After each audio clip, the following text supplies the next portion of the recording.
1. Okay, alright. So I'm Elia, I'm from 6408N Windex. I'm Arlo, I'm from 1010N. This is Thomas. Yep. And we're gonna be doing a joint robot explanation. Yeah. So, I guess we'll start with my robot first. Full disclaimer, my robot's actually incredibly bent right now because it was dropped off a table. You can see right here, the intake tower is used to go straight up, now it's not straight up. So, because that robot doesn't really work and I took off the drive motors, so I'm just going to be talking about how each thing works on it. So, we had a motor share backload design, similar to 4082B. So, shout out to Joey. I'll go over how the motor share system works because that's pretty interesting. So we have 2 motors here. Both of these motors drive the intake and the catapult. Motors turn one way. It brings the catapult down, and it turns the other direction. It starts intaking on this side. So we gotta have ratchets for this design, so the cata doesn't spin when the intake's running, and the intake doesn't spin when the cata's running. But besides that, it's really useful design. When the intake isn't designed well, it still intakes, which is nice. There are some downsides, which I'll get to in a minute, but that's the system we had. I think our CAT is 24 RPM and our intake's 900 RPM. Worked pretty well. We also have a double roller tower. These ones don't touch the rollers anymore because they have been bent by getting dropped off the table, but these ones still work. At Worlds, we actually had to elevate these some more from their original height because the Worlds rollers were a little rough. That's the general motor share system. I'll go over the intake now. For the intake, I just have a pretty basic intake. Got a piston lift for it, some funnels here. Again, a little bit bent, a little bit loose because I haven't really worked on this since Worlds. Got chain tensioner because it doesn't pivot on the live axle. I use cut flex wheels here since it worked pretty well. If there's 2 discs here, 90% of the time it wouldn't get jammed. And if it would, I just bring the piston intake up and the disc can fall out. So one interesting thing about our intake is, see how this middle stage uses flaps? That's actually because when we intake 3 discs, I just gotta hold this down my hand here, and we intake a 4th by accident, since we're using motor sharing, we can't actually outtake. So these flaps kind of prop up the 4th disc and shoot it out the front. And to support that, we have an upside down ramp. That's basically a ramp for the outtaking, and this kind of hovers here with bands to hold it up, and that made the outtaking really smooth. So that's our 4th disc eject. Actually, a bit of a shout out to 4082B again. If you see where this axle is mounted, we have one of our connecting axles for the intake mounted under the ramp. I got that from Joey. It was a really cool idea, and it fits in there really snug. So that's basically our intake. One last thing about our intake, if for whatever reason discs don't sit correctly on the catapult, we had an anti-jam system. So what happens is if this disc is sitting here, for example, which when you shoot, it would cause a jam for almost every other cata, it would come up, and this piece of plastic here would keep the disc from going under there. So when it shot and it came back down, it would press the disc out the front of the intake again. And that worked pretty well. Prevented a lot of jams. There's still some jams, but we just couldn't fix everything. I hate jams. Of course, for the catapult, we had a Mingo, because Mingos are cool. We also had a match loader for our cata here. This was just using 2 little pieces of plastic, and it slid down there. We are missing a zip tie, actually, here, and that would actually make it work. Anyways, boosts for the catapult. So we have a lot of pistons back here. I'll get to these ones in a second, but let's talk about all the boost. So we had 3 different ways to boost the catapult. We had so we had a classic band release here. This piston would go through this slot here, and these bands, there we go. This piston would go through that slot there, and these bands on the zip tie would pull down and sit there, and the piston would pull out, and the bands would release. That was our band boost. We also had piston boost, which is just good old classic piston boost catas with pistons. And we had our passive boost as well. I believe we were the first team to actually use passive boost. We used it back in season opener. Yes, September, October, and we still used it at Worlds. So basically, these bands come up here, go there. And whenever you shot, you would have that power going down, but then at the bottom, these bands come off, and you have that one first really powerful shot. And that seemed to work pretty well once we got all tuned. So that's the cata and the intake. Going on to some other small things. We got these wedges. They work pretty well. A little bit steep, but they protected the pistons and they helped us push. For expansion, we used, well, it's partially disassembled, but we had 4 piston expansion. So these are our wide strings. These were pretty simple. Just shot a projectile. String was stored in these boxes here, and this would be out for the wide shot. And for these two, which was connected from one piston, we'd have string pull on these 2 levers. This lever is not connected anymore. I took it off. But it would basically work as a hook. This is similar to Ben's explanation video. He has a similar expansion to us. But I think Gears came up with the design, if I remember correctly. So shout out to all of them. And basically what happens when you pull the hook down and it goes up, shoots the string. So that worked pretty well. We had some problems with it as expansion was added pretty late into the game, but that's our expansion. For our drive, we have a 360 drive base, 6 motor, pretty standard. We also have these little fully slipped gears for gliding on the wall. So whenever we'd hit the wall here, if this is the wall, which it isn't, it would kind of prevent this from getting caught or anything that's sticking out from getting caught on the wall, and we'd just be able to glide across. Actually got this design from 9181N Baba Booey. Shout out to Trevor.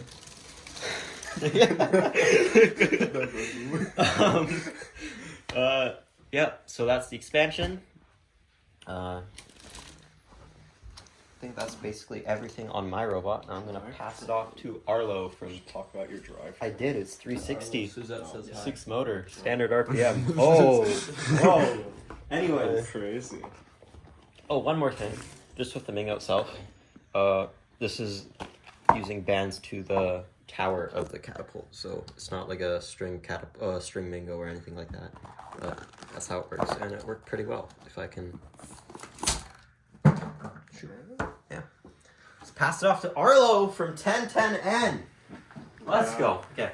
So here's our robot. Basically, it's front shooting or tangent catapult, and we've got a few funky things here. It's a PTO as well as motor sharing, which means we can have 8 motor drive, and then a 2 motor intake and 2 motor catapult instead of 6 motor drive like a lot of other teams. To do this, you can see here we have this whole gearbox and then a piston actually in the back. What this piston does is it controls these 2 crown gears almost, and then when it powers it, it just rotates into these. These are all crown gears. It lets us activate the PTO with really low PSI instead of having to engage 2 gears together. So it just pushes in. This is all really lubed up and gross, but it's really effective. We actually didn't have any problems with that over the tournament, unlike everything else. Powering it, you can see when it's in the drive, it goes to these 36 teeth. These are actually high strength 36 tooth gears that are shaved down. That lets us mount them with the extra 4. The inside ones are regular thin ones, and then we drilled holes, but I'll get into that later.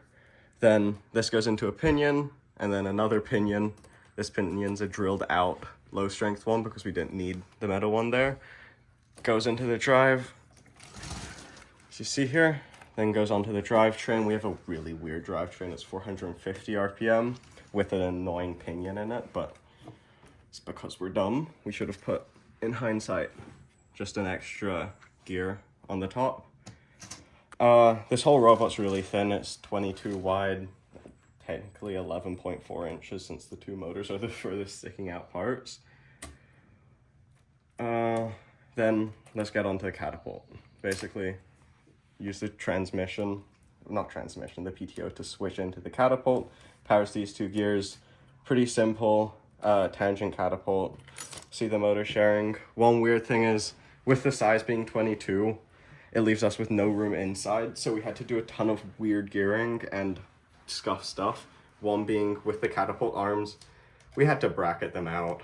It makes the whole thing heavy and kind of annoying, but it was the only solution to being this wide. And then one fun thing with that is our entire gearbox for the intake, since we have 800, 800, 400 for this 3 stages, is all behind this. It was torquing horribly.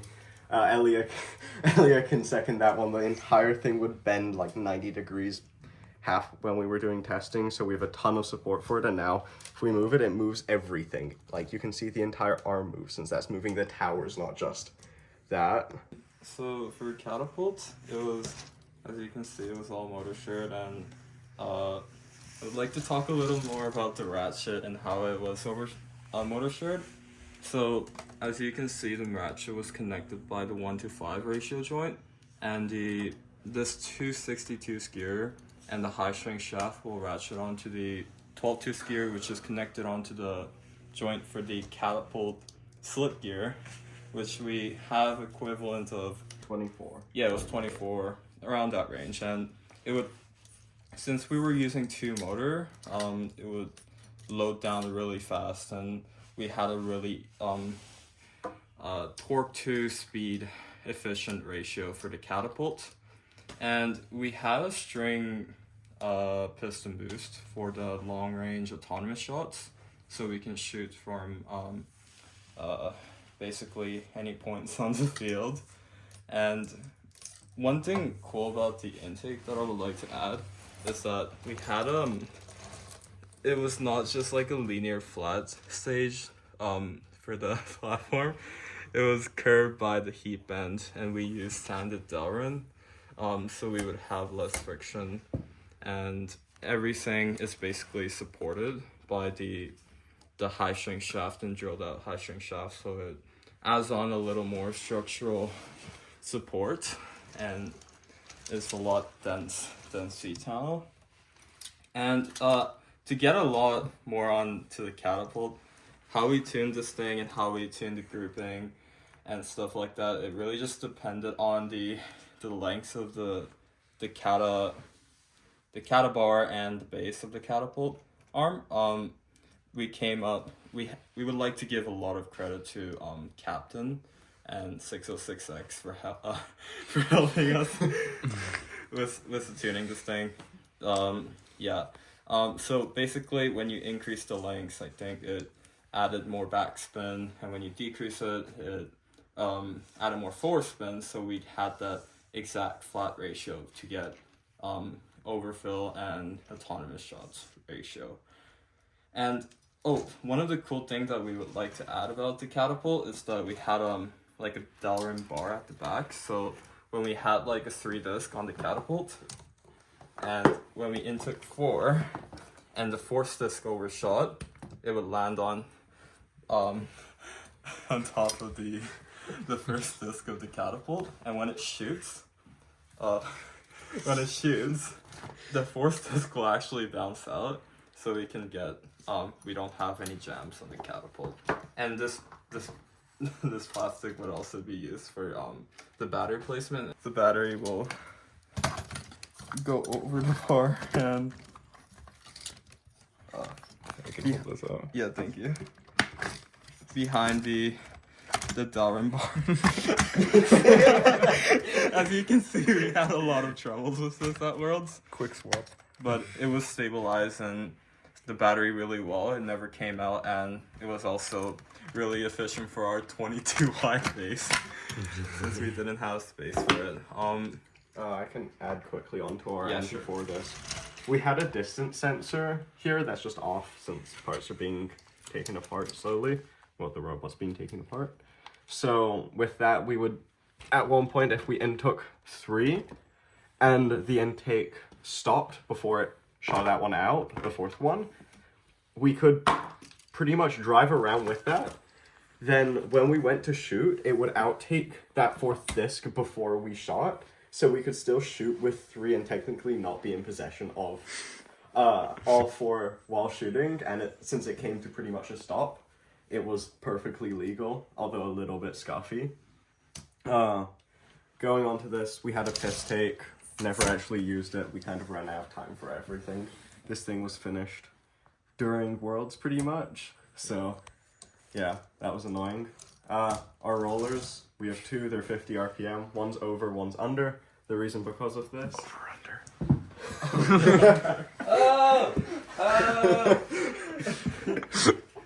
The reason because of this is because if we wanted to have two under, it would literally just hit the catapult, and we couldn't do that. So we had to go with one over. Yeah. The entire back of this is Delrin. It's one. Oh my god.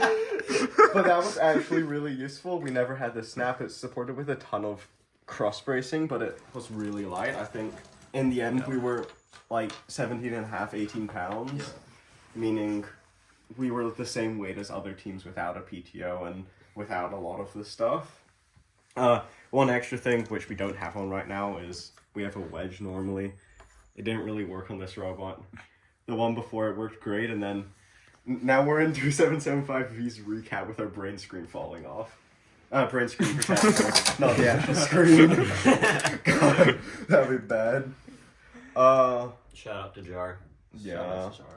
Go! Jar. Oh wait, I would actually like My to world add champions. another cool feature on our robot and how we came to design. The front bar of the robot is supported by the full sheet of Delrin, like a one single cutout of Delrin. So on the Delrin we laser cut it and we catted out the second stage mount, which is linear, so they will pivot up and down. So when we intake two discs, it would not get stuck, and it would we would never have jam problems when we intake two discs during the match.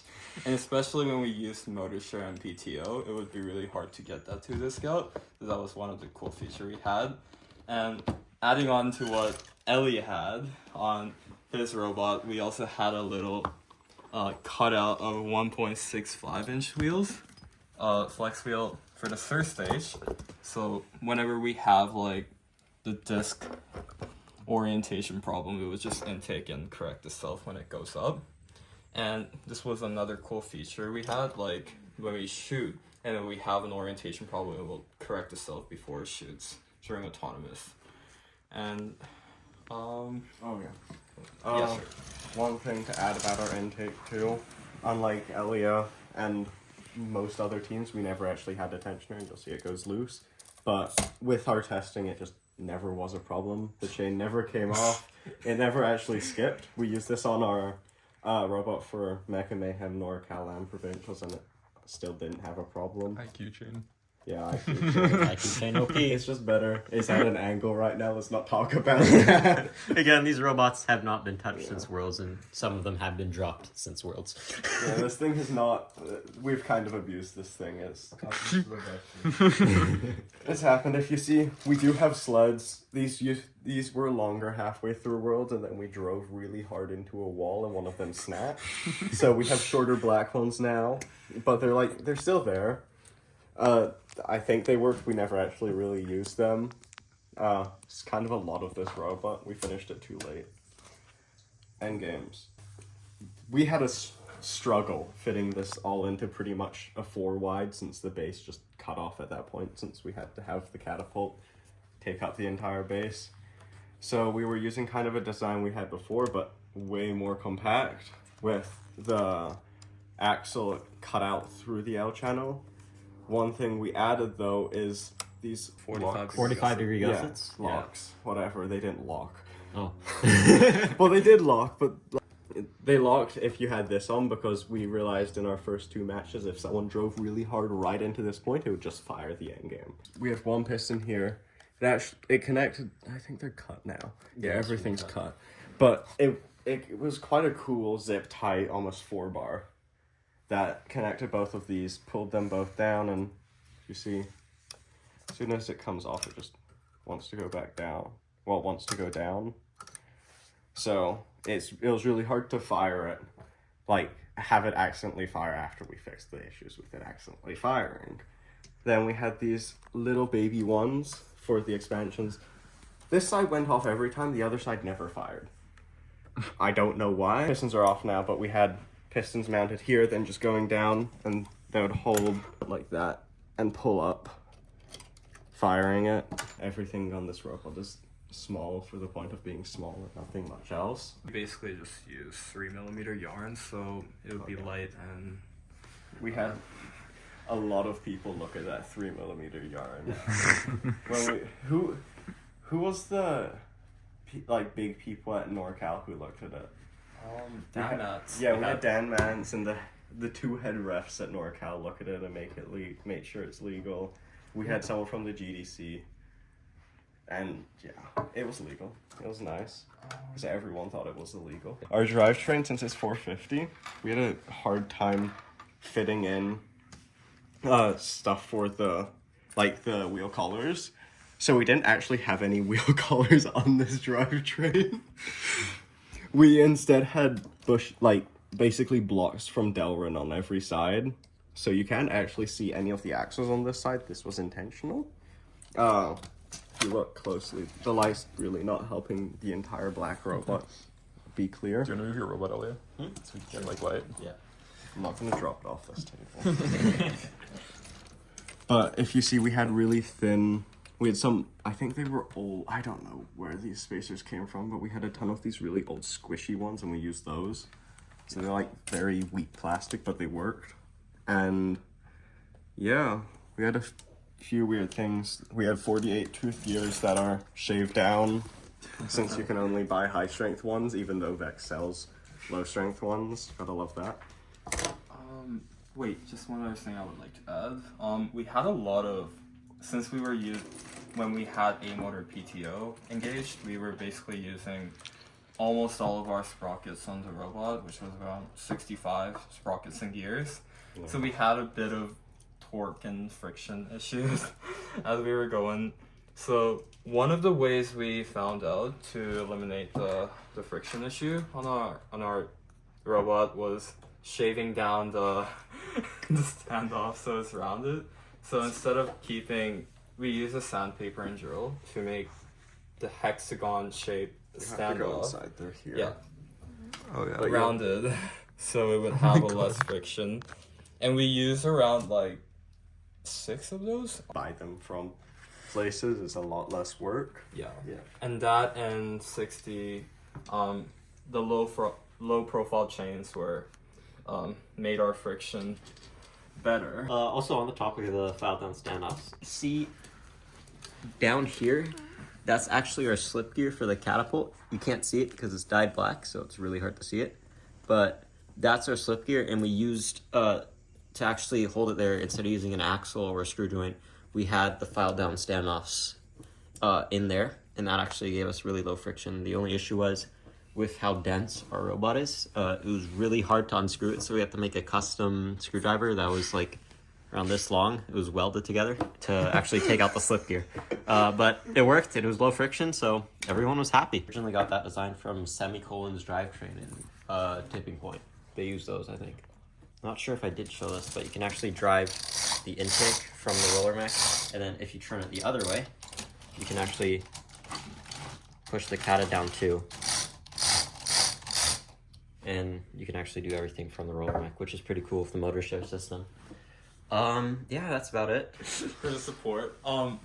So we actually, since we're using a Delrin piece in the back, we actually had a lot of structural problems as we were going through this designs. One of the way we found to support this thing was adding a nut. A hex nut to the reservoir. It did support the Delrin piece a lot more than we expected, and that was nice. Shout out to Lucas. He put this one lock nut in during a scrim. Yeah. It was useful. It was very useful. Lucas from 21.